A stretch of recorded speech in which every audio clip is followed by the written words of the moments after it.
The station where our veterans' voices are heard. MBR Talk. Hey, thanks for supporting our channel by watching and listening. Find us on the web at mbradio.us. Yeah. NY born, NY built. What is up, yo? Vanilla Happy Gorilla, Sunday. Big Dog. Another Sunday Untouchables. with Let's your go. favorite Step in the hostess ring like kings with of the block. most. Gorilla grip, Big Dog, never stop. Iron in the veins, no gimmicks, no props. This is hard work, black top and body slops.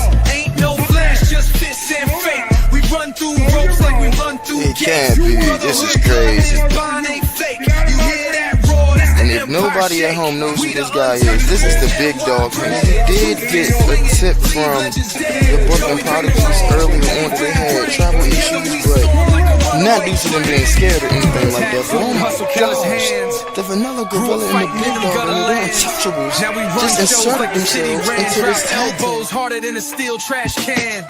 One shot, knock them flat on sight. Two beats bred for the spotlight fight. They can talk tough, bark loud all night, but in the ring, we bite and we bite right. We are untouchables, NY bred. Two fists swinging, leave legends dead. Joey bring the rage, they bring the brain. Together we storm like a runaway train.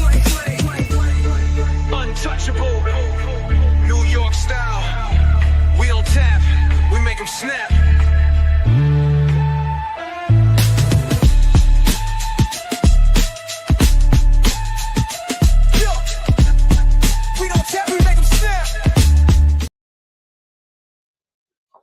Yo, what is up? What is up? Happy Sunday, fun day. How's everybody doing today? Today is a nasty day out, so y'all know.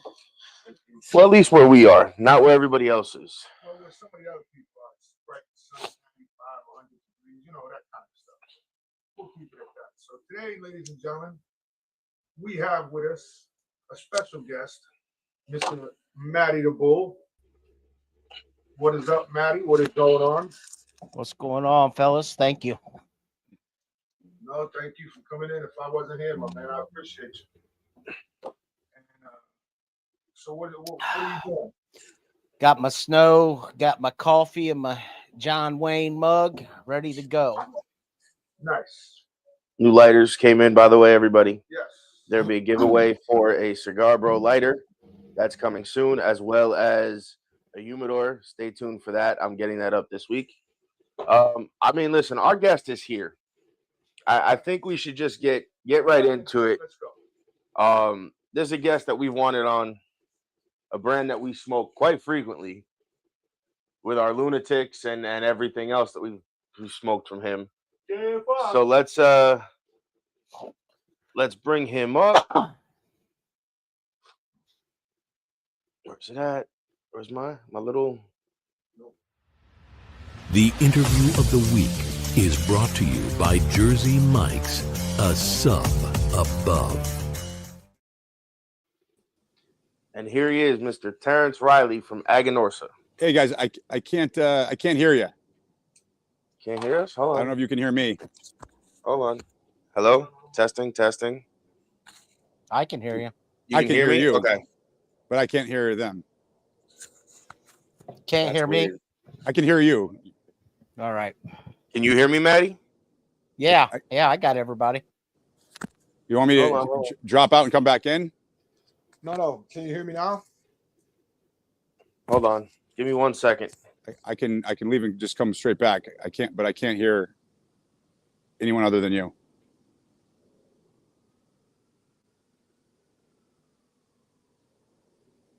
Can you hear us now? All right, I'm gonna just drop and come right back. Okay. Okay. All right. Huh. That's weird. I'm not sure what's going on. That's weirdo. But again, StreamYard does have that happen. It does happen from time to time. We all know that. We've seen it happen live. But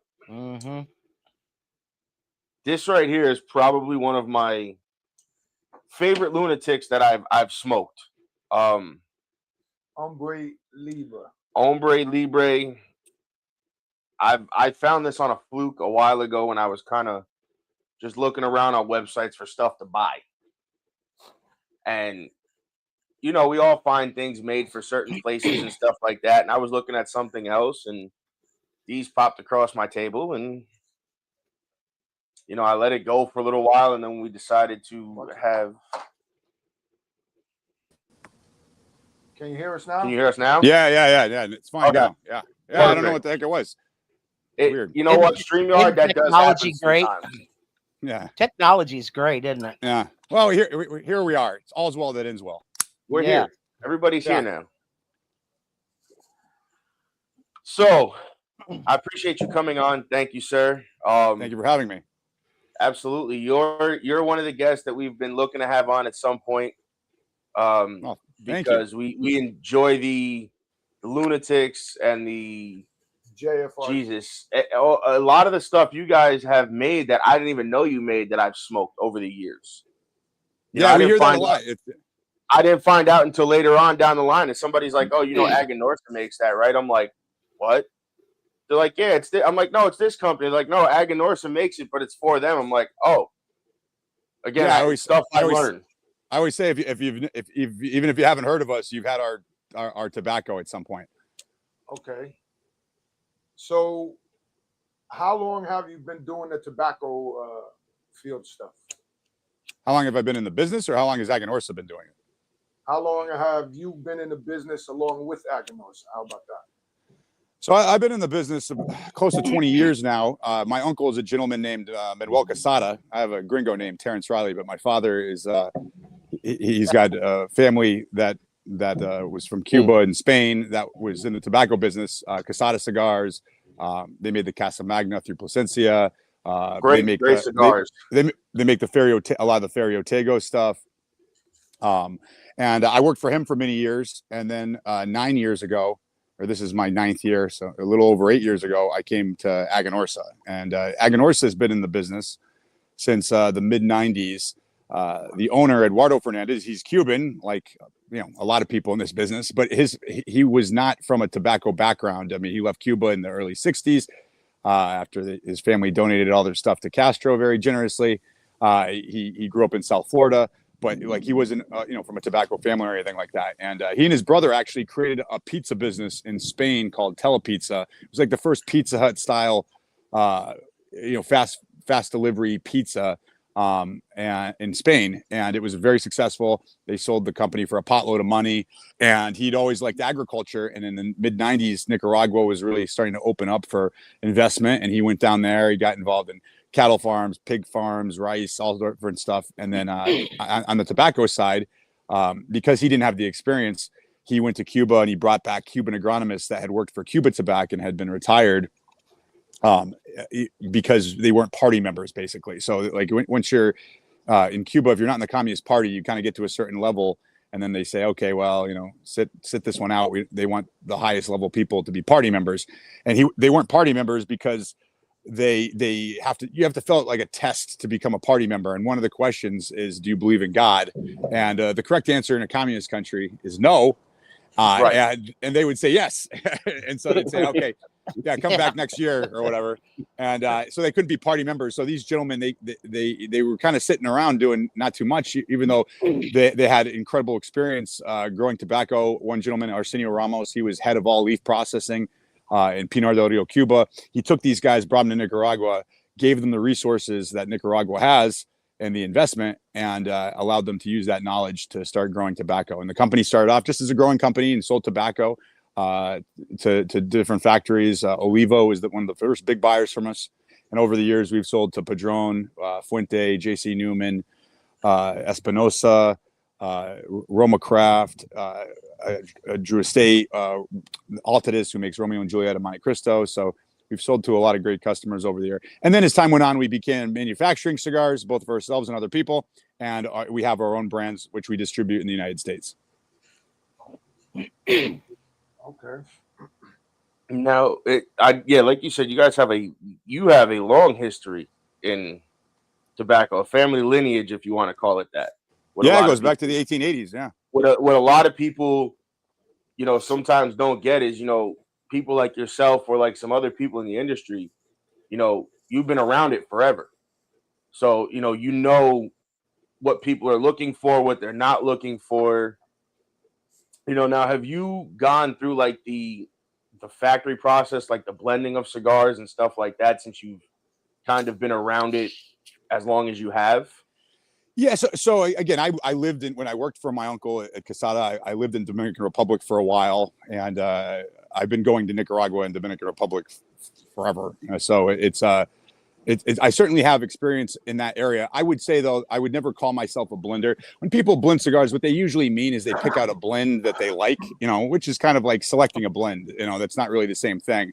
Blending a cigar is where you say, we really need more Viso Criollo 98 from our San Nicolas farm, and then combine that with lot 4 of La Mia farm and Jalapa. That's blending. I don't pretend to do that. That's something that you have to kind of be doing that all the time, every day. And that's I leave that to the experts. I'm more involved in when we're creating something for the market, making sure that it fits into what, to a segment we don't currently address. That's something that's desired on the market, and that it fits whatever the concept is supposed to be. If you have a cigar called Simtex and it's mild, that doesn't work. Could be a great cigar, but that doesn't and the blend doesn't add up at all. Exactly. So you have to make sure that what you're trying to convey matches what the blend is as well, because otherwise people will be either they won't try, they'll be like, Simtex, that sounds too strong, I won't have that, or they'll be like, that sounds like a strong cigar, let me try that, and then it's mild and they're disappointed. So that's more my role in those areas. In terms of the blending itself, I leave that to the guys at the factory who have been doing it for half a century. Yeah, no, that's interesting you bring that up, because we've all seen it where there's, I call it like very harsh names for like mild cigars, and it's like, but that's not what I expected. I was hoping for something like this, and it doesn't. We've seen it. I mean, I've smoked them, and it's like I'm upset because the milder, the less, I guess, invasive name they give to the full body cigars instead of giving the harsher name to the full bodies. Yeah, again, you got to have to really. That's one of the things we talk about with like marketing, where a lot of people feel like marketing is kind of like a trick so that you can charge people more, and then it can be used for that purpose. But really, the idea of marketing is that you convey what the experience should be, and that's really what you want to do. You want to have the person look at it and be like, okay, what I'm perceiving from this then matches the experience that I have, and that's really what the true value of marketing is. So, I've smoked from your uncle's brand. I've smoked a lot of the Oktoberfest, which are probably my favorite. I created that. You did? Okay. Yeah, 2011. So those are actually, honestly, like I go to Budheads in Connecticut to Kevin. Yeah, Kevin. Yeah, God bless him. I buy all of like the 2016s. I buy I smoked the Bauhaus, the little pig, one. Yeah. So that was a funny story with that. They're so good and they're so hard to find, but I'm so glad he keeps a stock of them, because they're just like, they're perfect smokes for when you want them, because they're already aged. Yeah, no, those are 10 years old now. We started so in 2011. I had only been with them a couple of years, and so I was like, hey, I still drink beer, not as much as I used to, but I was super into craft beer back then, and that was when craft beer was kind of emerging. And I said, listen, a lot of people are pairing beer with cigars now, not just drinking the swill that they drank in the past, but there's these new beers that are really flavorful and different, and there guys that smoke cigars are pairing them. So why don't we do a cigar for Oktoberfest? It's a seasonal edition. We'll do it so it pairs well with the malt flavor of an Oktoberfest Marzen. And at first he thought I was kind of nuts. He was like, people don't drink beer with cigars. And then at the sales meeting we had right before the show where we released it, a lot of the reps were kind of like, that seems like a gimmick. That's not going to work. People don't drink beer with cigars. And then it turned out to be really successful. So it's a project. And again, to credit to my uncle, and he allowed me to do it despite the fact that he personally didn't really get it at first. And it was they still do it to this day. Every year I still buy a couple, just out of memory. And I think it's great that there's still continued that on. Going on, 15 years now of making that blend every year. Now, did you come up with sizes for those blends, or were those kind of a collaboration? No, I can't. I don't know if there's different sizes now or anything. I haven't. I know, like the 2016. That was me. Like the fresh packs. You have like the Robusto, and then the Bavarian, like 6x65 or whatever. Yeah, that was so the original two sizes were the Uber and the Bavarian. That was the first. And again, a 6x65. I said, these big ring gauges, people are really getting into them. And again, he was kind of like, people don't smoke cigars that big. And I was like, I'm just seeing more and more people smoke big ring gauge, And then that was those were the first two. And then we came out with the Das Boot, the Kurtz, the Kaiser Ludwig. Then we did the Nicaraguan editions, the Brauhaus. And then there was another one. The other one was a double Bach or something like that. I can't remember now, but yeah. So those were all anything that came after 2017. That was my last year there. Okay. Anything from since then, I haven't been involved with names or sizes or anything like that since then. If they do anything different, I don't know. Yeah, but, I don't know. I usually buy all the old ones because those are the ones when I started smoking. Those are the ones that were available. So those are kind of what I gravitate to and. Thankfully, Kevin has a stockpile of just about everything. Well, if Kevin doesn't have it, it was never made. Exactly. When I think of Oktoberfest, I think of big beer. Yeah. So, anybody who knows anything about Oktoberfest or Germany or so, to me, the bigger cigar is kind of fitting in that. Yeah. Yeah. The big until you've seen a woman coming out with all these steins and glasses of beer, that a normal person couldn't possibly hold all at one time. Yeah, no, for sure. That was so that project still has a special place in my heart, and it was one of the first projects I did in this industry, and I'm very happy they still are producing it to this day every year. No, that's cool. So are you still doing that, or are you doing other things now? No. I work for Aganorsa now, so I have nothing to do with that at this point, and haven't since 2017. So now the JFRs, I remember when they first came out, like, I don't know, 10, 11 years ago, they had the big one that first came out that my wife bought me. That's the torpedo, is it the 8x80 or something like that? Yeah, the 880, yeah, the original lunatic, yeah. That's a really great cigar, but you're gonna need some time to smoke. So tell us a little something about the JFRs now, please. So there's the JFR and there's the JFR Lunatic, which are two lines that we have. The original JFR was intended. It kind of came out of doing events throughout the country. We used to take a roller to do events. This is before my time, 20 years ago, over 20 years ago now. And there was this one blend at an event where people were like, man, like, can I buy these? I'll give you, $20, I'll give you $20 for these. And they were just the event giveaway cigars. And we're like, man, if people are willing to pay that much for the cigar, maybe we have something here. So the concept behind JFR, which is still the concept today, which is why it's lasted so long, is to provide a cigar that people would pay twice as much money for half the price. Most of the JFRs are still under $10. You can get a 6.5 by 52 Toro for $6, $7, depending on the state with taxes and everything. Yeah. It's meant to be a everyday smoke, triple capped, pigtail, unfinished foot. Originally, they didn't even have bands. It was like, just keep the price down. We had to put bands on them because people started, putting other cigars in the box and calling them JFR. So we had to put bands on them so they wouldn't do that. And so that was the original concept behind JFR. It was just a great everyday value, at a smoke that if anyone else was selling it, would have been twice the price. And then the Lunatic came about with with big ring gauge becoming popular. The company created the Lunatic line with the 8x80, and again, there's just a segment of the market that loves a big cigar, and just whether they're a truck driver and they're driving for a while, or for the golf course, or just they want to light something up and have one cigar for a while. Although there is a guy that will smoke one every day on his lunch break in a half hour, which I don't recommend. But generally speaking, especially not that big. Jesus, no. Yeah. There's every day for a lunch break in a half hour he smokes it. Oh my God!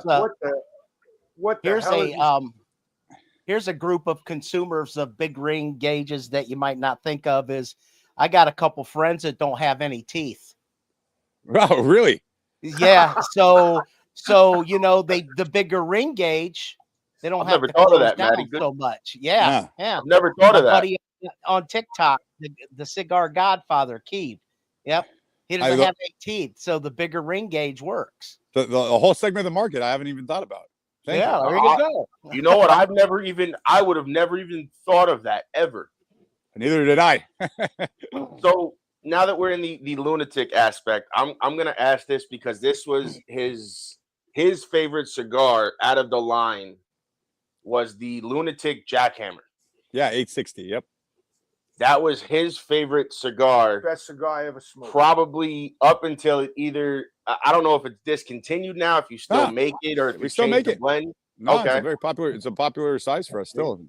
I have to find it because not a lot of people carry it. That's the thing. Well, they're not going to carry it here in New York because, you know, Terrence is very pricey in New York because it's almost 75%.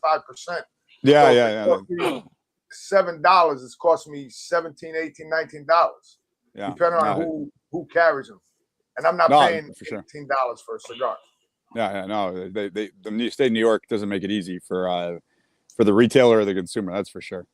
No, absolutely. And you know, I only say that because I worked for a company for about 6 months, and it was not, even though he sold, like you said, you know, the $6, $7 cigars, the budget cigars, they didn't have boxes, but it was still difficult to get them in New York because of the taxes and everything. It was like they don't make it easy for anybody. Like you said, it's not easy at all. Yeah, it's a tough. They're a tough bunch up there. They are. So that's why I'm in Florida now. We'll be back. We're taking a commercial break. We'll be back with our two guests, and we'll get back right with you as soon as we can.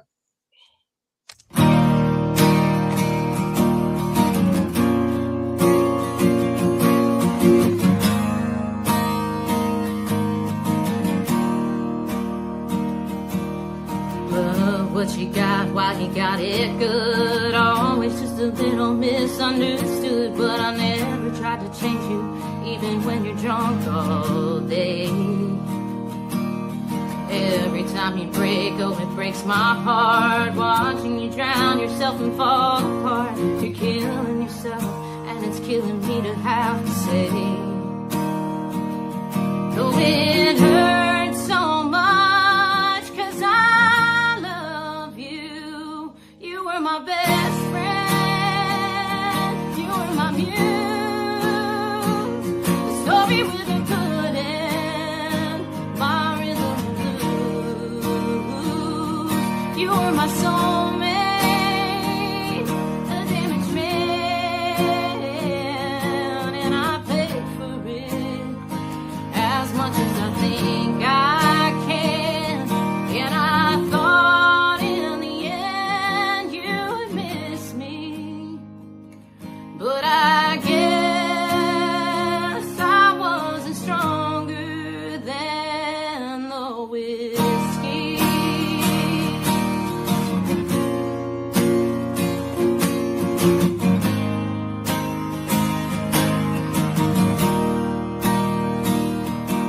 I've heard it only hurts 'cause you love so deep, letting you go after all the cheap shots you take of me and Jameson. Your daddy don't help, no, he feeds you lies, and you're wondering why you can't sleep at night in the bed I made. Oh, I thought you were the one, 'cause you were my best friend. You were my muse. The story with a good end. My rhythm blues. You were my soulmate. A damaged man. And I paid for it. As much as I think I can.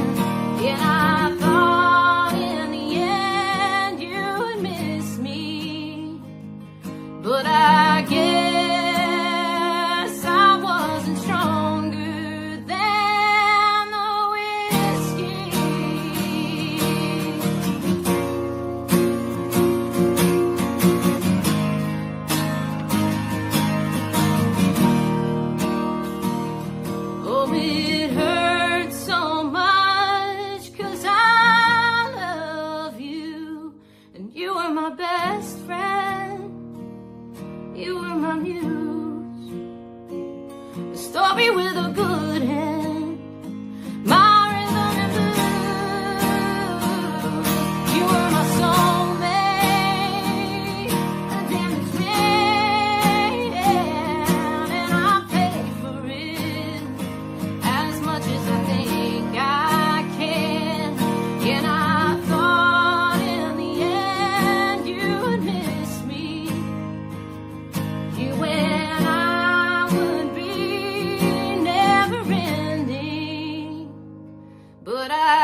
Who was that? What is up?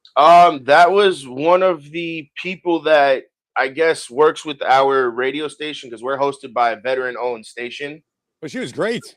Yeah, her name is Jess. I might be butchering the last name. Muse. I might be butchering the last name, but that's wow. She was we have good. a couple of videos from her. Yeah, you know what? We have a few videos that we play. I like hers because they're a little longer, but they're very good. She's great. Yeah, she's a really talented singer. Wow, I was very impressed. So I'm gonna ask you this because I was curious. I found this a little while ago in my surfing of the cigar interwebs, right? And it popped up. I never ordered it. And then, I wanted when we got you on, I was like, you know what? I want something that I haven't had that a lot of people may not know about. And I went on Atlantic and I bought I don't know if you could see how yellow that is. Oh yeah, wow. The barber pole, the Hombre Libre. Hombre Libre barber pole. Yeah, that's a great cigar. So yeah. How did that come about for them? So they wanted to do something. Are they the only ones you guys make the exclusives for, or do you make it for other people as well? That particular one is only for them. I mean, we do exclusives for different companies, but that, generally when we do something for one company, that's the only company we do it for. So they do very well with our Lunatic line. They sell a lot of our cigars in general, and they wanted to do something special. And they wanted a Toro size, and it's like, well, we have a Toro, Maduro, we have a Toro Habano. I mean, like, what else do you want to kind of do? And they're like, well, why don't we combine them and make a barber pole of it? And to be honest with you, I'm generally against barber poles. It's just kind of like they look neat, but they usually don't. To me, they don't taste that great. Right. But I, again, we're for the here to support the customer, and so we said, what the hell, we'll try it out, and it worked really well. The flavor was there and looked great and tasted really great. So that's an exclusive that we produce for them. I will say we bought them and I paid the $10 to have it overnight shipped because I couldn't wait for. You're a good man. You're a great American. I wanted to try it. I couldn't wait long enough. They came in. I did a little video of what they were, and then immediately opened one. Well, we opened right up the truck. I opened one. He opened one too. But as soon as they came in, I did a little video of what they were, and then cellophane came off. I took my picture. I cut the cap, and I said, "Okay, now I'm going to sit back and relax." And I mean, like you said, the flavors are there. It's a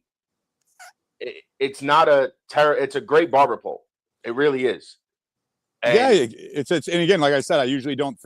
Barber poles to me a lot of times just have kind of like muddled, weird flavor. It's like they just thought it was. It's like I like lobster and I like chocolate cake. Let's put them together or something, and it's like it doesn't really work.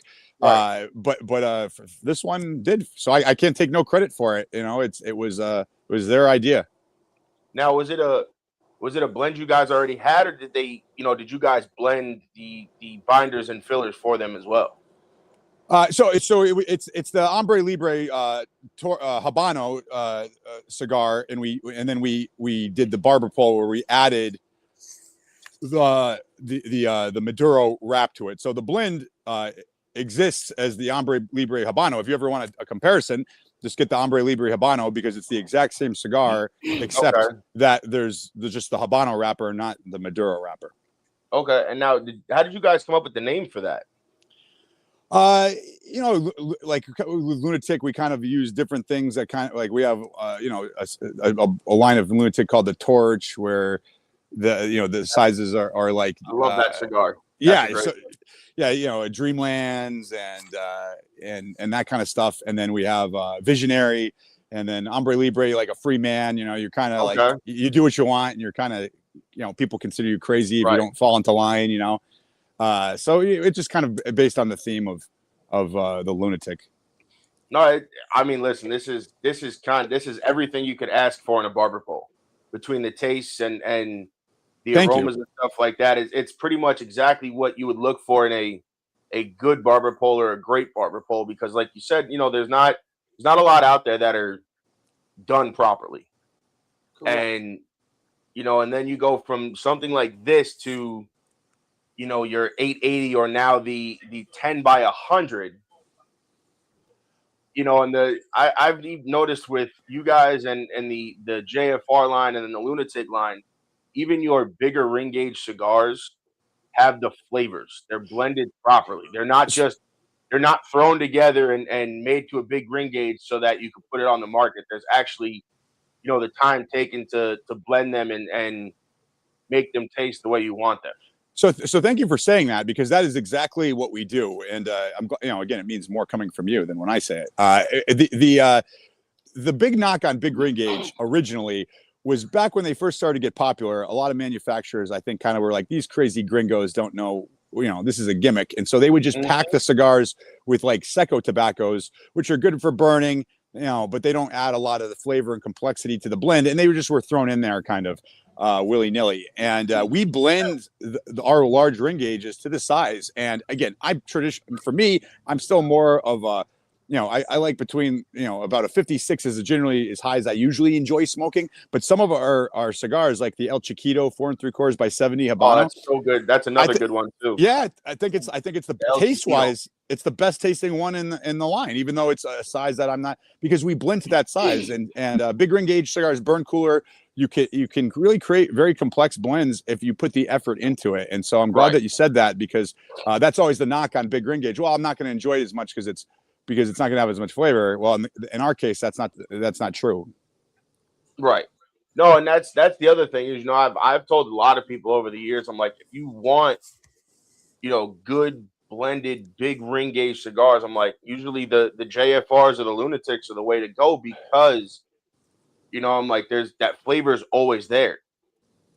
You know, I'm like, it's always there. You're not, like you said, I'm like, it doesn't leave a terrible aftertaste. I'm like, it's everything you could ask for. And I usually tell them the Torch or the El Chiquito. I'm like, if you want to start with something, start with those sizes, because those are, you know, or those brands. I said, because those are the sizes that I always go to. Like I think what is it, the 5x60 or 4x60, the Torch. Yeah. That one, and then the El Chiquito, because again, they're, for the price, you can't really go wrong, because you're getting a big ring gauge cigar, but you're paying like $10, $12 at most, where most big ring gauges are $16, $17, $18, depending on where you are. Yeah, that's exactly what we're going for. We're going to provide a great value, which of great value is you get it at a good price and you have something that's high quality. And that's what we're aiming for. There's lots of great cigars on the market, you know, like you can pick a lot of good cigars, but to get the combination of quality at a good price, I'd say we're very hard to beat in that regard. So I've always wondered this, what does JFR actually stand for? So it stands for just for retail, because originally when it came out, and this is still pretty much true, at least of the original JFR line. Interesting. 20 years ago, in like 2005, when it, 21 years ago now, when it first came out, there was basically two types of accounts. There was brick and mortar stores, and then there was like online retailers, and they were separate. Like the online people didn't have a store, and the brick and mortars didn't have online. And so we wanted to provide something for the brick and mortar retailer as an exclusive. And to this day, the regular JFR line is still it's still really a cigar for brick and mortar. It comes in a 50 count box. It's on cellophane, so it's not really a great like online item. However, as time goes on, a lot of stores have an online presence. So if you restricted it only to people that don't have any online presence, you'd have like 10% of the people out there basically. Right. So we do allow, if you as long, you have to have a brick and mortar store to sell JFR, but people do sell them online, because they have that in their store or whatever it is. But it's a brick and mortar cigar. It's a cigar that is really ideal for in-store sales. No, that's pretty cool. I've always wondered, what that actually stood for, because I've always wondered. I've never asked anybody. I'm like, I just assumed there was a meaning behind it, or there was, those were just three letters that somebody picked, maybe that represented the company or started the line. Because I know that's a thing too as well, that some companies do. They take like the person's initials to who started the line. Yeah, CLE, JRE. Yeah. So now, let me ask this, because I smoked this cigar and it actually blew me away, as far as, because I didn't know at the time you guys had made it. I just thought it was a regular Gurkha cigar, and that's the San Miguel. Yeah, San Miguel. We made the San Miguel for Gurkha. Yes. So I didn't know that. I thought it was Gurkha, and then somebody again was like, "Oh no, Aganorsa makes that for them." I'm like, "Oh, okay." And then I tried it, and I was like, I was like, you know what? I'm like, I could get behind this one because, again, for a lighter cigar, it was everything you could ask for. It had the flavors, it had the burn. That's when I enjoy. When I get my hands on it, I love it. One of the things that people I think have a hard time realizing, is the general public. It's kind of, I always say it's kind of like bourbon, for instance. It's like there's all different types of bourbon, but there's probably like 6 or 7 distilleries that are doing like a lot of the bourbon that's overall out there. Right. And they're because to have a cigar brand, I mean, if you have a couple chocolate bunny heads and some cigar bands, you could potentially create a brand. The very tricky thing about this industry is that the entry level in is not too high, but the success to be successful is very high. So like for instance, if you wanted to start like a bourbon company or something like that, I mean, it takes a lot more capital investment and all sorts of things to kind of get involved in something like that. Whereas the cigar industry, it's not really as high to get in. But it's one thing to have, a brand. It's another thing to have a factory, which is, in a country that you're probably not from, that has hundreds of employees, and then farms where you have thousands of employees and growing the tobacco and having the technical know how to do all that kind of stuff. That's a much different ball of wax. And that's why, so many companies use tobacco from people like ourselves or make cigars with us or people like Plasencia or AJ Fernandez or lots of great companies out there. And again, that doesn't take anything away. There's a lot of benefits to just being a brand owner. You can kind of be a little bit more selective in the type of audience that you want to appeal to. And there's definitely benefits to both, but certainly the benefit for our side is that we control the whole process. We're growing the tobacco, we're curing it, fermenting it, aging it, rolling it, and distributing it in the United States. So we have a lot more control over what comes out, and we were able to do that at a better price point. Right. No, and you guys, again, over the years, I've learned that you, like you said, you make a lot of cigars for a lot of different companies. Like I know you guys deal a lot with Warp Cigars as well. Yep, great partner of ours. And then you did, which I didn't know. I don't know. I noticed they have their own factory as well, which is I think it's Isla de Crocodile or something like that. So that's so they make cigars also with, actually that's my cousin. Okay.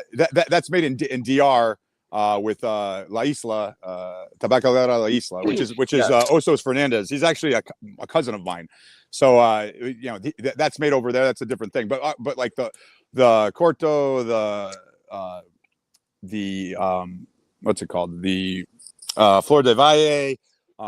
Yes. A lot of that stuff from Warped is made by us.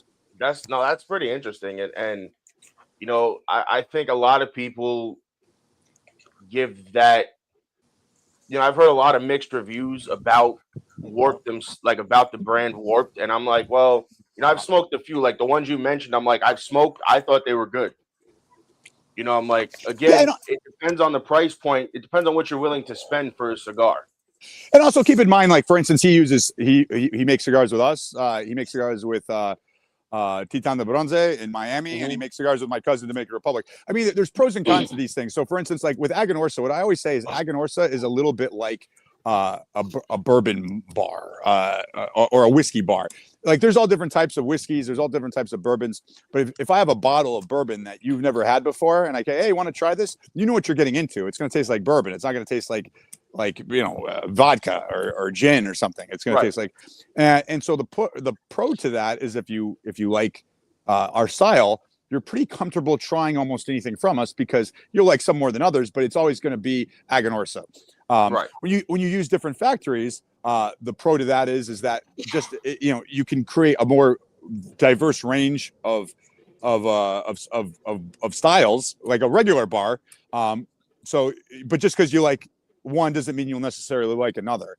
So there's pros and cons to both. When you're using, if you're a company utilizing multiple factories, you're able to kind of appeal to different segments of the market. But the downside, of course, is that just because they like one, they won't like another. And for us, people have the comfort of knowing what they're getting into anytime they have an Aganorsa cigar. But if they're in the mood for vodka or gin, we don't have that. So so there's pros and cons to both. No, and I've also tried the Aganorsa brand as well with the I believe it's the La Validacion is the line with the Connecticut, the Corojo, the Habano. You gotta validate. You gotta validate. Yep, I've smoked. I don't think I've smoked the whole line, but I've smoked quite a few of them. Yeah, I have a couple of those. And those are patches. Those are very good because you make a lot for other people, but it's always nice when somebody's looking for something. You could say, "Oh, this is Aganorsa. This is their brand." Well, who are they? They make the JFR. They make this. They make that, and then somebody's more inclined to try it because they've already probably had a bunch of stuff you guys have made. Yeah, that's exactly. That's the benefit. Oh, it's Aganorsa. Yeah, I like Aganorsa. Let me try that. Whereas if you use a whole bunch of different factories, well, I really love this one, and this one wasn't so much my style, and then you're a little bit more hesitant to try something if it's not consistent in terms of what the experience is. But like I said, there's pros and cons to both of those things. Sometimes you can't get one, you can't get them with one. You've got another. You can try to turn the person onto the brand with. Whereas with us, if you don't like our style, we actually do a fuma tasting. Maybe one of these days we can do this together where you try our Corojo 99 from Jalapa, just a single leaf, and our Criollo 98 from Esteli. And then we have you smoke those separately and then together, kind of like a Cheech and Chong style. And then that's our signature flavor. Those two tobaccos from those two regions are in all our blends. Every single cigar you taste, like every cake has sugar and butter. Every Aganorsa has those two tobaccos. And what I always say when we do those events is like, if you don't like this taste, don't buy our cigars because they're all going to have this backbone to them, But if you do like it, we're the only ones that have that style, and you're going to have to come to us. So that's kind of the way we present it. Now, I know you guys do the cigar called the Arsenio as well. Yes. So what is? I've seen it. I haven't smoked it. So Arsenio myself was the guy. Arsenio Ramos was the most important of that group of Cubans that we took from Nicaragua and from Cuba when Eduardo started the business in the mid '90s. And basically, he was in charge of all leaf processing in Pinar del Rio, Cuba. So he was really a master of tobacco. And the signature flavor Aganorsa has is from him. He spent the last 20 years of his life working for us. The seeds we grow, how we grow them, how we process them, how we cure and ferment, and all that stuff is due to him. And so he created Aganorsa's signature flavor. He passed away in 2018. And so we decided to release the cigar that he smoked. That was a blend he smoked, like it didn't have bands on it or anything. It was just a blend that like he would smoke, and he liked it in a Corona size. But we released it in a Corona and also in a Robusto and a Toro.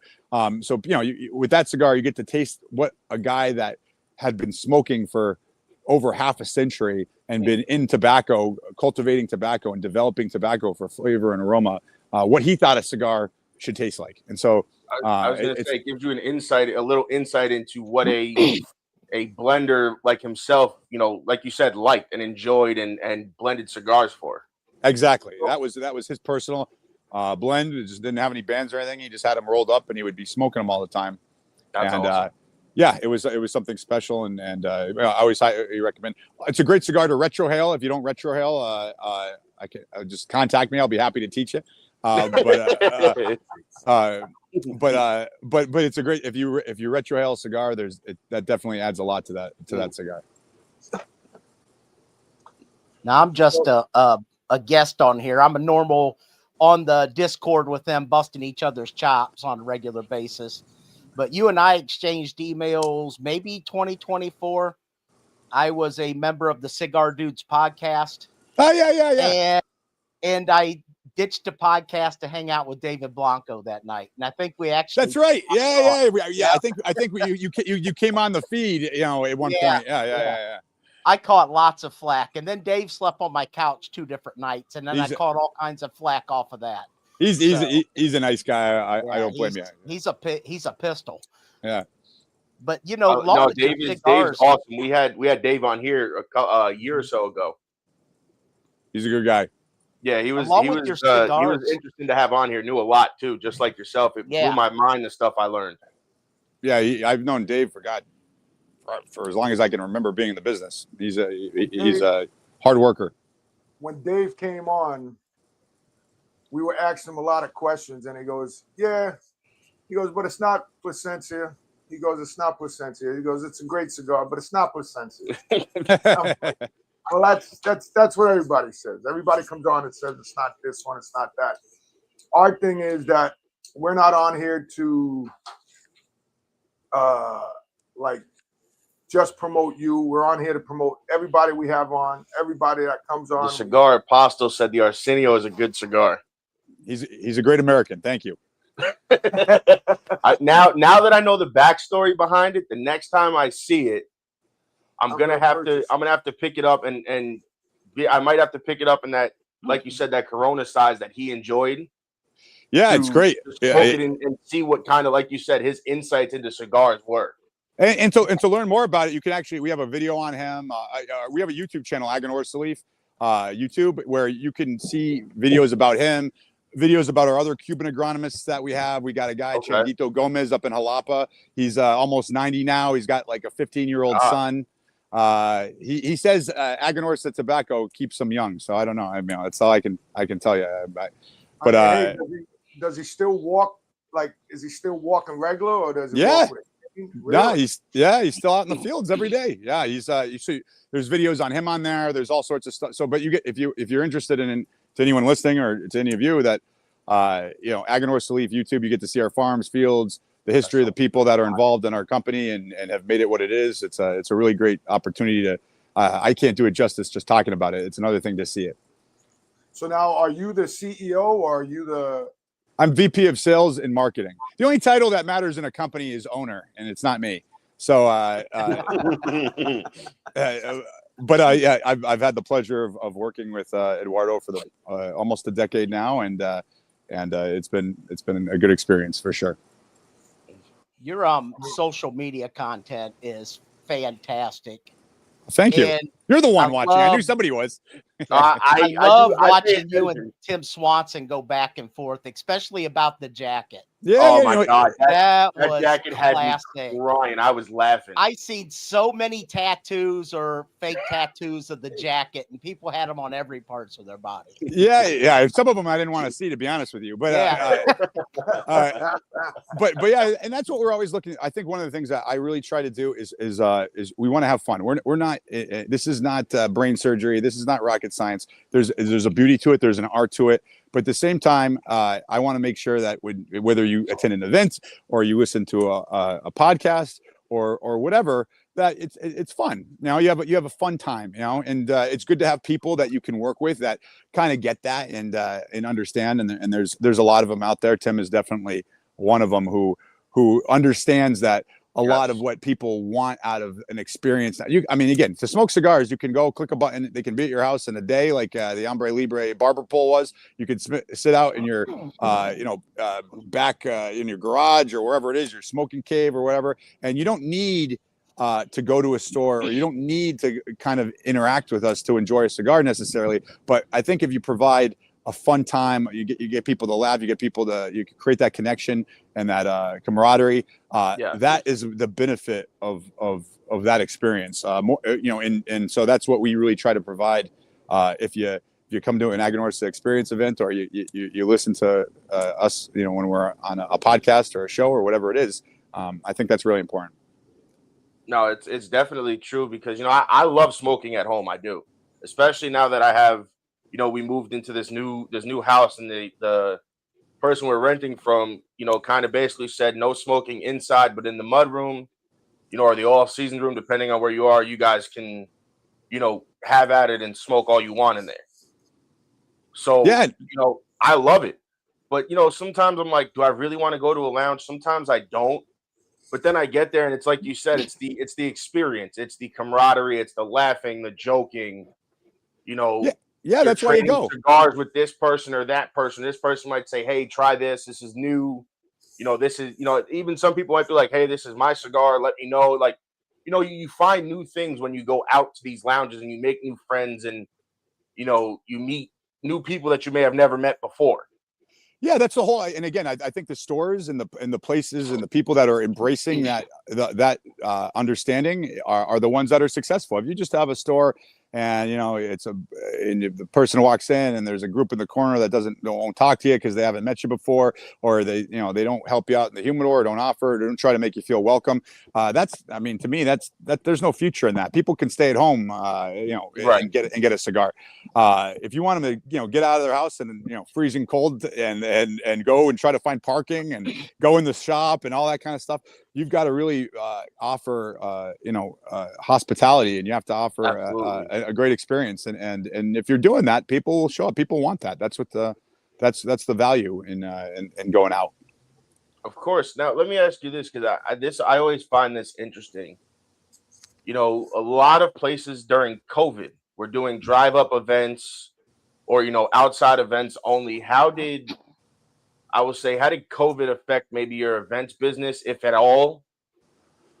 Yeah, so COVID really, we started doing a lot of virtual events. So we would get groups, we would get Zoom meetings, we would get whereby meetings, we would get these things, and a store would get their guys to purchase like some sort of packet. And again, that's the beauty of our Aganorsa experience. If you can check out videos of what that's like online. In fact, our first YouTube video is kind of the breakdown of the Aganorsa experience.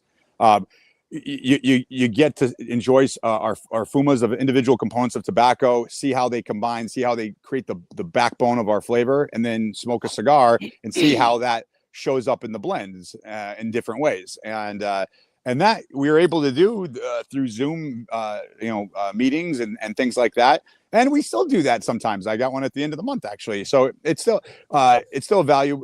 Now that COVID is basically over, there are people that want to go back to a store, but I'll be honest with you, it's harder than it used to be. What I was just talking about providing an experience, that's 100 times more important now than it was. It was always important, but prior to COVID, it was less important because a lot of people, they didn't, especially cigar guys, a lot of them are a little bit older. They're not necessarily tech savvy, and they're not Zoom meetings and stuff. That just seemed like something that wasn't what they did. But then when you force them to sit at home for a year, they're like, well, let's see how this whole social media online thing works, and they would jump on there. So there's definitely a residue of that where people are like, oh man, I can get online with a bunch of friends from the comfort of my home. I can get online and attend an event. So there's still some people that want to do it that way, and so we do virtual events. And then obviously we've gone back. We just had a great one in Ohio the other night with a shop out there that had 40 plus people attended, huge event. So it still happens, and we still do it, and it's still but we it can't be just you show up and the guy goes, hey, if you buy 4, I'll give you one for free, and that kind of stuff. That doesn't get anybody to show up anymore. It's really they got to be getting something out of it that they couldn't get at home. Right. And now that you're talking about the Aganorsa experience, I think when we went to a big event in Pennsylvania a few years ago for I think it was called Smoker Zone. They did a big Black Friday thing, and one of the guys there, I guess, was a broker for Mike King. Yes, Mike. Yeah. So Mike actually gave us the Aganorsa experience. When we became friends with him that day, we were talking. He goes, listen, like you said, try this, smoke them together, and then he took the actual cigar. He goes, here, now take this cigar and smoke the cigar and let me know what you guys think. And to do, like you said, to do that experience and then smoke the full cigar was interesting. Yeah, it gives you a whole sense of I always say, we all listen to music our whole lives. We listen to music, we like music, but at least I don't know what B flat sounds like. But if somebody hammers it on the piano for me over and over again, you kind of start to hear it in the music. And so with the Fuma tasting, it really gives you an opportunity to isolate the flavors and isolate what you like on your palate and what's more towards your preference level, and understand your palate a little better. And so that's been a huge benefit for us, because ours is a simple version. We're not the only people that do that. Other people do that, but ours is simple enough that even if you're not a big time cigar aficionado, you're able to appreciate and say, oh man, okay, I taste the Corojo 99, it's got some spice and it makes me salivate, and it's got a easy finish. And this other Criollo 98, it's earthier, it's grittier, it's got some salt. And then, I really like the Corojo a little bit more. Well, here, try this blend. It's got more Corojo than Criollo in it. And they're like, oh, okay, right. yeah. No, that was an interesting experience. That was the first time we've ever done that. And, as we did it, we both kind of looked at each other and was like, well, this is different. And I said it to Mike. I'm like, dude, this is something here that nobody at the time, I don't believe, was doing. And I was like, this is something that you don't see very often. I'm like, this definitely changes the experience of the cigar. And like I told my dad that day, I'm like, that made me enjoy the Aganorsa product just a little bit more because I was able to smoke the fumas and kind of put everything together and then go, oh, wow. Like, this is there. You can pick out like you said, the notes and the flavors and what each one does to your palate. And then you go smoke the full thing and you start being able to pick a little bit out here and there. Yeah, I couldn't say it better than myself. That's exactly what the purpose of it is. You're reading the script well today. I don't know if somebody gave you notes, but you're well done. No, so it's funny because I started smoking. I'm going to be 28. I've been smoking almost 10 years now. 9 years and we'll say 10 months I've been smoking. And being a young guy at the time, being 18, smoking with people who were always older than me, I had to, as I call it, learn to be able to have conversations about cigars or be able to, because the guys that I smoked with at the time were, oh, you don't know anything, don't say anything, just sit there and smoke your cigar. And, it was a joke, but at the same time, I'm like, yeah, but you're supposed to be teaching me about the cigars, being that you've been smoking a lot longer than I have. So I used to have to do the research online about what I was smoking in order to be able to, as I call it, defend myself against people like that. Correct. Where they go, oh, well, this, I'm like, no, actually, this was this. And no, it's not. I said, really? I said, because, there were times I would do that. And they're like, that's not what it is. I'm like, oh, really? And I would pull it up on Google. I'm like, here's exactly what it is. And I would turn around and do the same thing and be like, now you sit there, be quiet, and smoke your cigar and leave me alone. So, guys, listen, I'm going inside because I need to get some rest. I'm kind of wiped All right. out. I'll talk to you all later. Thanks for coming on, brother. Be well. I will talk to you soon. Take care, brother. So I'll still be here. It's okay. That was kind of how I came about being on there because the big dog was having some things going on. Yeah, he had some stuff happen over the last week, so I wasn't sure if he'd be home today. So I had recruited Maddie as a guest host, being that he had already done podcasts, and He owed me after that whole. I owed you, yes. Oh, I had to pass. I couldn't like, pass it up because it was full circle kind he of. said, he goes, Terrence was supposed to be on the Cigar Dudes, and I was busy that night. So it works out that I come on. I'm like, listen, come on. If you got questions, ask them questions. I'm like, I'm here to talk. I said, but you're just as much as a host as I am. Because originally this show started out, Terrence, with 3 people. There was 3 of us. It was me, my dad, and another guy. He stepped away because of, family issues. I tell everybody there's no hard feelings. He's always got an open spot if he wants to come back. And then we've been doing it by ourselves, and we've had guest hosts here and there pop on. So, when I asked him and he jumped at the opportunity, I was like, absolutely. I was like, come on, hang out with us, and ask away, because like you said, he missed your episode. So now he gets a chance to be here. Yeah. Tell me about I'll let you go, Maddie. I love this mixed filler. Tell me about the new Cubas. Yeah, the new one that's out, right? The Superior or the original? Well, both of them. So the original New Cuba is again, I don't even know how we charge so little for these things. So I don't even want to know, because if I ever get deposed, pennies. Yeah. I can claim ignorance. But it's the original New Cuba. It's what's called a Cuban sandwich. So you have some long filler in there to hold the ash, and then it's a short filler is the rest of it. But it's short filler that goes. It's a blend. It's not like we just wape up the scraps and throw it in cigars. There's actually a blend of certain tobacco that we use in it, and I say that it's the best cigar that you're ever, you want to smoke a lot of cigars every day, you're really on a budget, or you're cutting lawns, you're doing stuff where if God forbid the cigar drops or something like that, you're not like, oh man, I just blew $17, right there, or $20 or whatever. And they're just great smokes that I like the new Cuba Connecticut in the morning with coffee. I'll have one once in a while with that, just nice and easy cigars. Again, going to that value principle of like we know how much the dollar counts to people. They have bills, they have things that they have to pay for. Cigars are a luxury, so let's give them a great product at a great price. And then the new Cuba Superior is an interesting story because that's actually a long filler.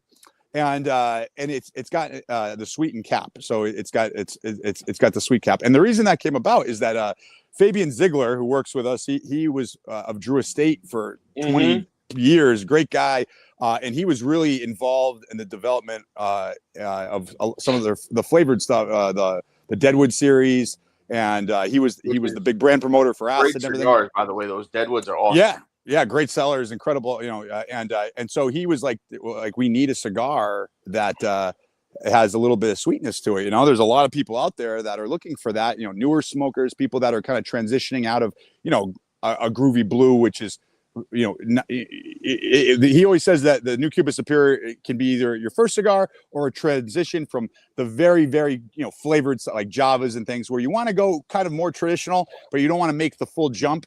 So it gives you kind of like a transition into that. It's got that sweet tip. So it's going to be sweet when you start off. It's light, it's smooth, it's creamy. And then that sweetness kind of fades after the first inch or so. And then you just get a nice light cigar. And so it's been a great hit for us with people that, again, they like cigars, but they're not like want anything heavy. Right. And they also don't want to have something that's, everybody across the room knows that they're smoking a flavor or something like that. Now, correct me if I'm wrong, but this is somebody's pretty much their go-to cigar, their daily smoke. Within Aganorsa, right? Yeah. For certainly, like I always say, like if you buy one $10 cigar a day, that's almost $4,000 a year. That's that's a big chunk for a lot of people, for me. And so if we can get you some cigars where you can have a couple throughout the day and not get divorced over it or whatever, that I think that's a benefit. So that's the idea, is that you can have new Cubas, pretty regularly and not have to, refinance your house. I had smoked one a while ago. It's been a few years since I've had one, but again, somebody had told me they were AJ's, and then no, it's us. Yeah.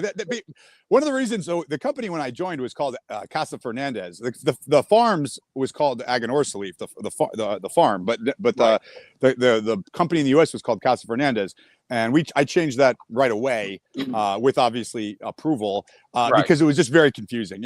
Fernandez is like Smith with Latin people. I mean, there's a gazillion of them, and there's a lot of Casas, there's a lot of Fernandezes. So AJ Fernandez, Casa Cuba, Casa Cuevas, Casa, So like people would be like, oh, I love this cigar. I love AJ cigars. Or they'd be like, oh, I love your New World or whatever. And it was like, no, that's AJ, or that's us. That's not AJ.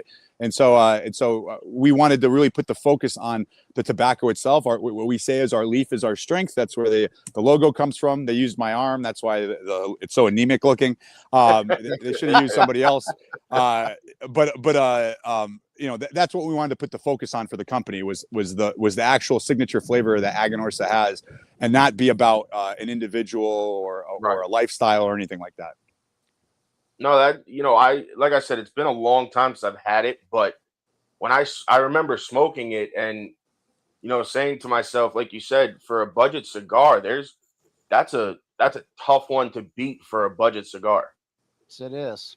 Yeah, that's the whole goal, is like lots of great cigars, but when it comes to getting a great value, we're hard to beat. Yeah, I smoked a Opus X last night that was given to me. It's a $40 cigar. It was fantastic, but I'd almost rather spend $40 on a bundle of New Cuba from Cigar Bed than buy the Opus X again, personally. Well, you'll be smoking a lot more cigars with yeah, I will for the same price. Absolutely. And it's crazy when and I tell people that too a lot. When they smoke expensive cigars, I'm like, I could give you, they're like, oh, I don't know what the difference is. I'm like, if I take the labels off and hand you 2 cigars, I said 9 times out of 10, you're never going to pick out which one's the more expensive cigar. So we used to do that with New Cuba. We used to take the band off and say, hey, this is a cigar that we're thinking about coming out with. What do you think the price should be? And we would get like $10, $12. And, you know, you can get them for $2 to $3, you know? And so like people would be like, what, how much is it? You know? Right. And you know, that was a huge selling point for it, because when you take away, you know, the perception that, oh, it's in a bundle, it can't be that good. Well, you know, if you have an open mind, you have the opportunity to smoke some great stuff and save a few bucks. Exactly. And that's what I tell people too. I'm like, you know, the once in a while $30-$40 cigars are nice. Yeah, like, special occasion, sure. You got to find those sweet spots of like a, you know, a JFR or the Lunatic line or the New Cubas or even the regular, you know, validation line of Aganorsa. You know, I'm like, because they're not going to break the bank. I said, but you're getting in my opinion, depending on what expensive cigars you get, you're getting a lot more bang for your buck. You're getting the taste, you're getting the aromas, you're getting the smoke time, where you buy some of these $30-$40 cigars and there's no taste, you know, no taste as far as like, you're not getting that, the spiciness or this, you're getting a lot more of aroma than you are anything else. Yeah, and what I always say, like we even have our Anniversario line, which is our you know, the tobaccos are aged 5 years. Yes. Yeah, but even those, they're, you know, the MSRP is under 20, and in New York, or, you know, they're going to be in the 25 plus range probably. But again, that's a cigar that, like, one, it can be a special occasion cigar. You're going to a wedding, you're celebrating something nice.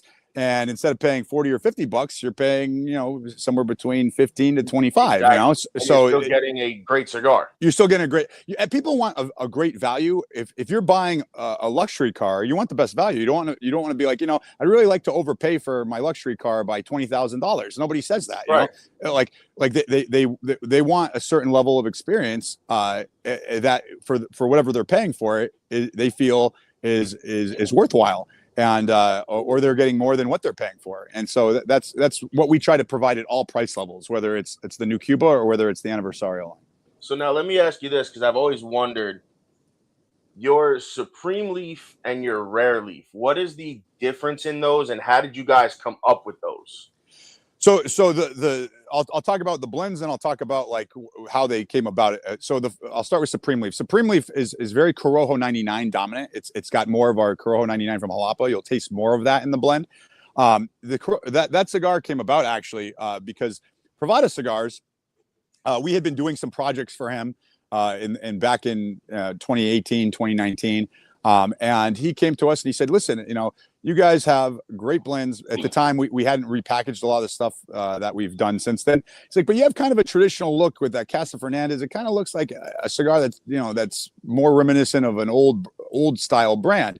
And you guys, I think if we take one of you, if we can put together a great blend and package it with more vibrant colors, different colors than you're used to seeing on a cigar, I think it'll be really popular.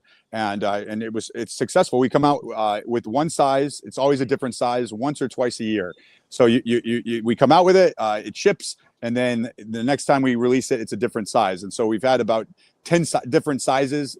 And part of the fun is, you know, some people like one size is their favorite. It's always the same blend, but again, when you make a 6x56 compared to box press compared to a round 4x48 or something like that, you know, you're going to get different flavors. And so that's part of the fun of that cigar. And it's always, I'd say it's our most sought after cigar. When we come out with it, they sell out almost immediately. I've witnessed it. And then on the Rare Leaf side, one of the things that we kind of worked on was with the limited edition. The downside is this. So with the limited edition, what you're able to do is you're able to use tobaccos that you couldn't necessarily utilize on a larger scale, because you'd have to dilute them or you wouldn't have enough, you know, so you're able to concentrate those tobaccos and create a specific flavor and really create a unique experience, right? But the downside is this is for the customer. The customer tries it, he really likes it, he goes back in the store and goes, I really love that cigar, I'd like to get some more. And the guy goes, oh well, it's out. And then he's either upset because he wanted to buy more, or he starts looking to other stores to find it, which the retailer doesn't usually appreciate that. And so that's the downside to it. Or you make more and you start to dilute the blend, and what do people say? Oh, it doesn't taste the same anymore, right? I mean, it doesn't, because you've diluted the blend. So that's the downside of a limited edition. So what we did with Rare Leaf is we use those tobaccos that we don't have large supplies of, but rather than make a run and that's it, we limit who we sell them to. We have a program called the Aganorsa Select Partner Program, where people that are in that program have access to the Rare Leaf, and that's only about 10-15% of our total customer base. And so by limiting who gets it, we can make it all year round in limited quantities. So if they do sell it, they can provide it again and again to their customers, because you're not diluting the blend, like you said. Yeah, exactly. And so that's and Rare Leaf is much more Criollo 98 dominant. Both, in fact, I'm smoking the Maduro. The Maduro is my favorite cigar that we make. I love this blend. It just got #2 cigar of the year by Cigar Snob. It's just an outstanding blend. And again, if you like it and you have a nearby Aganorsa Select Partner, or you find an Aganorsa Select Partner online, you can buy it, and you can buy it again and again and again without having to worry about it. So to find that, they can go to your website and look that up, right? Yeah, so if you go to our website, you go to Store Locator, and then you scroll down, and there's a list of every state who the select partners are in that state, and so those accounts either carry or have access to Rare Leaf. So they either have it, and you could go there and get it, or if they didn't, you could say, hey, could you get me a box of this, and they could order it from us. Okay, no, that's good to know, because obviously a lot of people put it on their website, but sometimes I know websites sometimes fall by the wayside and they don't update them constantly and stuff like that. So that's why I always, when somebody like you guys who has it and like you said, has the option where you can look at the select partners, and then you can look at just whoever sells Aganorsa, correct? Yeah, you could also just put in your zip code, and it would bring up Aganorsa, stores nearby. The only issue with that is that it doesn't tell you what they carry. They could necessarily carry 3 cigars from us, because it doesn't show you what they carry. With the select partner list, that they have a good variety of our cigars. Because to be a partner in that, you have to carry a certain amount of stuff from us. Let me ask you a personal question. How many pairs of khakis do you own? I'm not going to tell you an exact number, but it's quite a lot. So I'll tell you how the khakis came about. Is that again, I'm originally from Massachusetts. I grew up there. My father's from Miami. Like I said, he's part of, he's got family in the business and everything. But my mom's from Mass, and when they got married, they moved back to Massachusetts, because in the 1970s, Miami was kind of a nutty place. I don't know if they wanted to raise a child down there.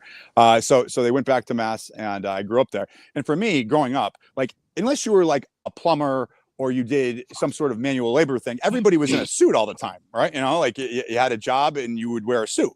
And so when I started in the business, I was young and I looked young. And so I was in a suit, and I would go to a lot of places in the country, and I kind of created a disconnect with a lot. I'd be at a store in the Midwest, and I remember, I'll never forget this. I said, oh, we've got a great bundle cigar. It's got a great price. And the guy goes, yeah, a great price for a guy wearing Ferragamo shoes. And I'll never forget, that kind of struck me. It's the guy was like, look at this guy. How does he know what a good, some young kid in all decked out in an expensive suit or whatever. So that kind of struck me. And then again, you don't want to look like you're homeless when you go into it. You're in a business. So the khakis and polo look is just dressed enough where you look professional, but you don't look like, you're putting on airs, or you don't come across as, hoity-toity, or that, you can't relate to, a lot of mom and pop stores throughout the country are blue collar places where they're hardworking people, and they don't wear suits, and somebody comes in a suit, they're kind of like, who is this, jerk, or not that they think it's a jerk, but that they don't necessarily feel they'll relate to this person, or that this person can't relate to them. So the khakis and polo is, I'm there. I'm obviously not homeless, and then, but also I'm not presenting myself in a way that would maybe turn them off from my ability to connect with them. Absolutely. I think if I went to an event that you were at and you came in jeans, I think I would be disappointed. I, I wear jeans very rarely, and for work almost never. It's very rare. Occasionally there's something or other where that comes up, but it's kind of like a unicorn if you catch me with jeans on. No, and like you said, when I worked for a company, I would go. They sent me polo shirts. I wore the polo shirts and a pair of jeans because that's normally what I would wear anyway. Yeah. And obviously depending on the weather, sometimes I would have on a nice pair of shorts or whatever. But I wanted them to be able to relate to me, like you said. Yeah, I didn't want to show up in a 3-piece suit. Yeah, and be like, oh, I'm here to sell you cigars, because then it's like, well, who's this guy? Yeah, no, exactly. Yeah, it kind of creates a discount. The only places I still will often wear a suit is the Northeast. A lot of places in the Northeast still, especially if you're like in New York City or parts of Boston, or and then Chicago too is very kind of still people, and again, they don't feel it's like putting on. They just feel that's how you should look if you're working like that, so there's a few places where I still there's a store out in Arizona, Ambassador Cigars. The owner, I saw him at the beach once in a suit. I mean, I think he sleeps in a suit. So like when I go there, I'm usually a bit more dressed up out of respect for him. And so again, it just, you don't want that to hold up what can be a good relationship, or prevent a good relationship from developing. So the khakis and the polo has served me well. So what do you guys have planned for this year? If you can disclose anything, like what projects? I know obviously the Supreme Leaf is, I'm sure, coming out again this year, as well as another Rare Leaf, I would assume. Yeah, so not a new Rare Leaf, because Rare Leaf, but we kind of keep the sizes the same. We haven't really released anything new sizes in Rare Leaf. But yeah, new Supreme Leaf size is a 109 head. Around a 109 is like if a Toro and a Torpedo had a baby. It's like slightly tapered. It's not as tapered as a Torpedo, but it's a little bit pointier than a Toro. And it's a classic Cuban size. That will be the next size that lands in February. We'll also have because we've done now 10 sizes of Supreme Leaf. We're gonna have a Supreme Leaf sampler come out that has one of each size at the at the PCA. That'll be cool. We're gonna have a Tubo. We're trying to, at this point, we've done a lot of new brands and rebrands over the last few years. And at this point, what we really want to do is build what we have, to the people out there. We try to work with our retail partners. We try to work with people like yourselves who are out there spreading the gospel and really bring awareness to the core line brands, the Validation that you mentioned, Aniversario, New Cuba, JFR. We want more people to be aware of that. And again, we've done a great job. I think most of the people that are, I would say, and I use this term lovingly, I consider myself one, cigar geeks, would certainly are familiar with us, know about us, enjoy our cigars, or at least have tried them. The average consumer, the guy that just kind of walks in the store or buys what he likes, it doesn't, he probably has a few different ones he likes, but kind of sticks to the same few.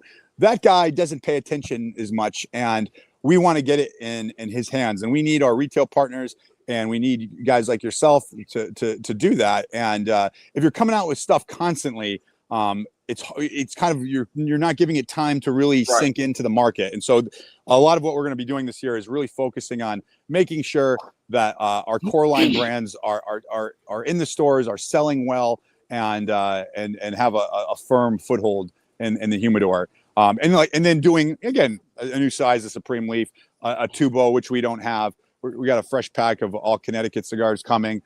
It's more stuff like that kind of fills a little bit of a niche, but isn't a totally new line, because we want our retail partner. And again, the other thing is that if you're doing that too much, it gets to the point where it kind of loses its luster. When you come out with a new brand, you want people to really be excited about it. If every month you got a new thing coming out, it starts to be like, I didn't get this one, I'll wait till next month when there's another new one. Right. Now those, because those rare Supreme Leaf sampler boxes, those going to be available in a limited quantity as well? Is that going to be kind of an all year release? No, it'll be limited, because again, it's hard with Supreme. It's hard to produce too much of it at any one given time. So it'll be that will be the second run of it for the year. So instead of doing a new size, we're going to release a box, instead of a 10 count box of all a new size, it'll be a 10 count box, one of each of the sizes we've released. And now, do you know, like, the I guess the MSRP on what that will be, or do you guys not have that yet? It'll probably, I don't have an exact, but again, the MSRP will probably be around like about 140 around there. That's not bad. That's not bad at all. Yeah, for a limited edition cigar, it's absolutely.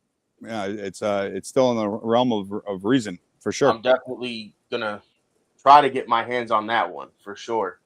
Now I noticed you guys do the humidors as well with I guess they're sampler humidors that you guys have, the leather. Yeah, we do those usually for an event, either you buy a certain amount and we'll give it to you, or we pre-pack it and you can buy it as a sampler. We tend to do those for events. Okay. No, because I've been seeing those pop up more and more lately. So I was like, the most recent one was the giveaway with Fox Cigar. Yeah. So we our retail partner Fox, we did a giveaway with them that was one of the items you got. We have a group on Facebook called Aganorsa Acolytes. We have over 4,000 members there. We do a monthly contest. People win stuff like that. I'm definitely in that one. Yeah, for sure. Yeah, you got to enter the contest. Every month we have a contest. Like at Christmas, we did an ugly Christmas sweater. We did. Somebody won from that. We do comment on this picture, or give what should be the tagline for this photo, posting in the cold or what, all just different fun stuff. And then we do a monthly Zoom meeting where we give out the prize. That you don't have to necessarily attend that Zoom meeting, but we do also give out prizes. We did a fun thing with the Aganorsa axe. It's really a hatchet, but axe sounds better. So we've given those out for prizes, and it's a great way. Again, just a great community of Aganorsa smokers all over the country, and a way to have fun and get some cool swag if you partake in the group. Absolutely. No, I love the group. Even though I don't post in it all the time, because sometimes I smoke Aganorsa and I totally forget, trying to post in every single, group. I'm like, did I get everything? And then sometimes I'll see it pop up. I'm like, oh man, I forgot to post in there.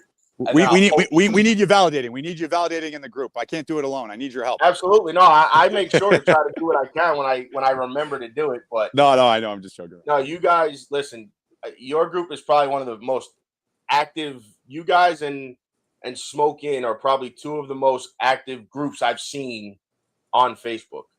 Yeah, great. Again, they're a great group as well. It's Smoke In. I'm a member there. And again, like I said, we're just trying to make it fun. We're trying to make it fun. We're trying to get, and again, to let people know a couple of things. One is that we feel that you're part of the community. We want you to feel part of Aganorsa. We want you to feel when you're enjoying our cigars that's appreciated, that we appreciate your feedback. I'll tell you, I'm not that smart. What I do basically is I just take feedback from our customers and our retailers, and then I pass it off as my own ideas, and that's been really successful for me. So I listen, and if I hear the same thing over and over again, we listen as a company. We hear, okay, that's a big thing as consumers, that a company is listening to their consumers of the product, because that's something I feel in the industry becomes a lost art.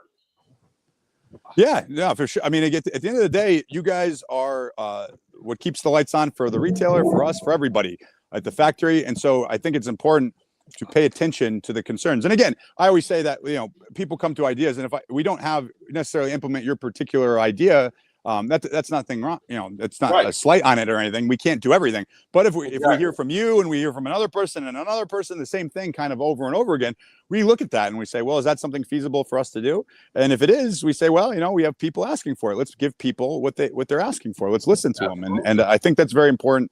If you're gonna, and one of the reasons I still travel quite a bit, and I think the value of that is you get to really see how things are. When you don't travel, you kind of get in the ivory tower and you start believing that everything you do is genius, and it's not the case. It's you have to get out there and you have to hear people tell you what they're thinking and what they're feeling, and we make changes based on that feedback. Absolutely, and it gives you a chance to get in front of the retailers as well. Yeah, those relationships. Say, hey, listen, this particular one isn't moving. What's comparable, or what can we replace this with in here instead of having this one that doesn't move? Yeah, with this one that does. Place that'll move. Yeah, and having the understanding their humidor, seeing who's in there, what are the customers smoking? Smoking big ring gauges. Well, again, probably Lunatic and JFR are going to be a better fit. Is it a place that's more a cigar bar that does the average cigar sold there is $20. Well, again, our anniversarial line is going to probably be a better fit in that store. So it's just listening and observing and keeping those relationships strong, making sure that when there is an issue that you address it. I think with people, one of the biggest things is when you're dealing with somebody. Okay, yeah, everyone's your buddy when it's going well, but okay, well, I have a problem. Do you fix the problem? Do you do it in an efficient time frame? Right. That's a huge thing, because everyone has problems. The donkey dies in the road and the shipment's delayed, or there's some sort of the UPS truck was out parked in a -20 for 5 days, and the cigars showed up with some issues. Yeah, you got to take care of those problems because everyone's going to have them, and if you don't take care of them, what that tells the retailer is basically, oh well, they're as long as I'm giving them money, they're nice to me, but as soon as I have an issue, they vanish. So there's other, nobody. I've never walked in a store and they said, "Oh my God, thank God you're here. I was almost out of cigars." There's lots of great cigars. There's lots of great companies out there. What really separates you is really that ability to that trust that they have, and that this is a good company with good people, and the cigars are I've dealing with them. I found the cigars that work for my humidor, and when there is an issue, hopefully very rarely, they take care of it. When you're not smoking the Aganorsa, what are you smoking? So non-Aganorsa products, right? Not yeah. So there's a bunch of cigars I like. I'm a cigar fan. Aladino, I'm a huge fan of him. His tobacco is great. Oh, the Aroa family, Christian as well. I actually just got a couple of those from a giveaway I won. Yeah, great cigars. I love the flavor. I tend to smoke stuff that doesn't taste like our stuff because it's kind of like that, Right. It's like it's just like it's just like a Cadillac. Well, if it's just like a Cadillac, why don't I have a Cadillac? You want to have something different, and so I love Plasencia, the Alma Fuerte, some of the Roma Craft stuff, the Intemperance, some of Saka's cigars, and again it's the Fuente 858 Rosado is a great cigar. Davidoff Late Hour I think is a great cigar. Again, obviously I have an affinity for my uncle and the blends that were created there. Of course, I'm a little biased, of course, because some of those are things that I buy when I go to Kevin. He's got the tins of the Casa Magnas, the Sanchos, by 60. Oh my dude, the Sanchos. Those little cigars are insane, and for the price is even better. Yeah, that was the Casa Magna line. I was involved in a lot of that over there. So I kind of usually don't say those when I talk about cigars I like, only because I feel I'm biased towards them. I was involved in the creation of a lot of them, but I still always have an Oktoberfest every year. The Domus Magnus blend I think is great. Casa Magna, the original Robusto, is a great cigar. So I've enjoyed a few over the years, and Kevin has, when I ask him, I'm like, what's good, what's not, he always tells me, and that's one brand that I've told him, I'm like, I enjoy it. And he's always said great things about the Oktoberfest and the regular lines from the Casa Magnas. I think the first one I had was a really, I call it a thin box press. I think it was the Kaiser Ludwig. Yeah, I think it was like the Colorado version or something like that of a Casa Magna. Yeah, the Casa Magna box press. Yeah. Colorado, but it was like super. Somebody gave it to me years ago, and it was like super, super thin, and I was like, "Oh, this is interesting." Yeah, no, it's a great cigar. Espinosa, L'Orange, the 601 Maduro, great cigar. Again, I always say there's lots of great cigars. A lot of them also, buy tobacco from us. So but there's a lot of great companies out there, and I enjoy a cigar. It's nice to trade with people when you have the opportunity. Some of the Crown Head stuff is great. And again, when I say some of the Crown Head stuff is great, I haven't had everything. So I've had things from them I've really enjoyed. We actually we had John on the show last month or 2 months ago. Another one, just like yourself, a great interview because you guys have so much wealth of knowledge that we can ask one question and it takes you, that one question you might answer it to another 3 or 4 questions that we had. Yeah, you try to give thorough answers without going too much. Absolutely. But yeah, again, the point is there's lots of great cigars. The Pledge from EPC, Again, I could go on and on. If I haven't named something, it doesn't mean anything. It I think the best. You know, I always joke the best part about this business is smoking cigars. Smoking cigars Absolutely. with good people that you enjoy the company of, and sharing those experiences. That's if you're not in the business for that, get out. There's easier ways to make a living. It's not an easy business. With that, I want to thank you for coming on, Terrence. I'm a little bit over time, but that's okay. It was a great interview. I would love to have you back on for sure. My pleasure. Thank you for having me. Absolutely. And thank you to everyone that out there listening. Thank you for coming on. We appreciate it. We hope everybody on Roku and Amazon enjoyed the interview because they were watching on Roku TV and Amazon TV as well.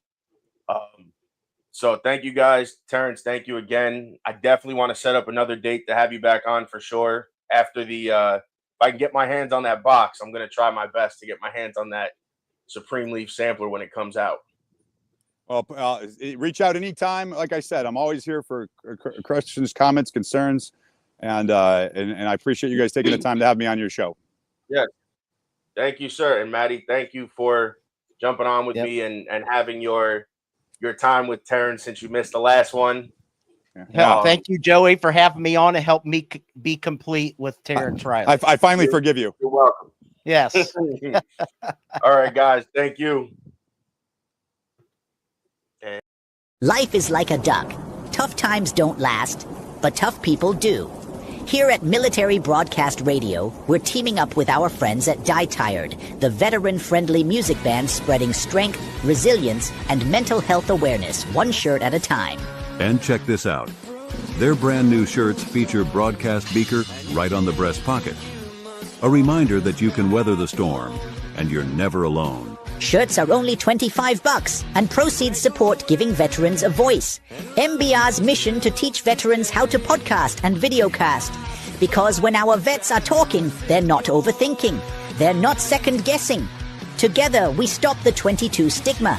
Grab your shirt today at mbradio.us and hit the shop.